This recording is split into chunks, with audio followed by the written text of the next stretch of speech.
मुंबई पुणे जुन्या महामार्गावर वाघजाई मंदिराच्या खालील बाजूला असलेल्या खंडाळा बॅटरी हिलीतील वळणावर भीषण अपघात झाला।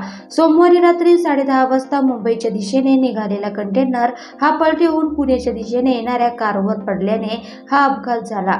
या अपघातामध्ये कार पूर्णपणे दबली गेली। या अपघातात 2 जणांचा जागीच मृत्यू झाला असून 6 जण गंभीर जखमी झाले आहेत। या भीषण अपघातात दत्तात्रय रामदास चौधरी वय 55 व कविता दत्तात्रय चौधरी वय 46 वर्षे दोघे राहणार निमडाळे जिल्हा धुळे सध्या राहणार देवगण पिंपरी जिल्हा जळगाव यांचा मृत्यू झाला। लोणावळा शहर पोलिसांनी दिलेल्या माहितीनुसार सोमवारी रात्री 10:30 वाजेच्या सुमारास मुंबईच्या दिशेने भरधाव वेगाने निघालेल्या कंटेनरवरील चालकाचा खंडाळा बॅटरी हिलीतील उतार व वळणावर गाडीवरील ताबा सुटल्याने सदरचा कंटेनर पुण्याच्या दिशेने येणारी कारवर पलटी झाला। हा अपघात एवढा भीषण होता की यामध्ये कार कंटेनरच्या खाली पूर्णपणे दबली गेली। या अपघातात कारच्या चालकासह एका महिलेचा मृत्यू झाला तर गाडीमधील अन्य 6 जण जखमी झाले आहेत। अपघातानंतर कंटेनर चालक हा घटनास्थळावरून पळून गेला आहे।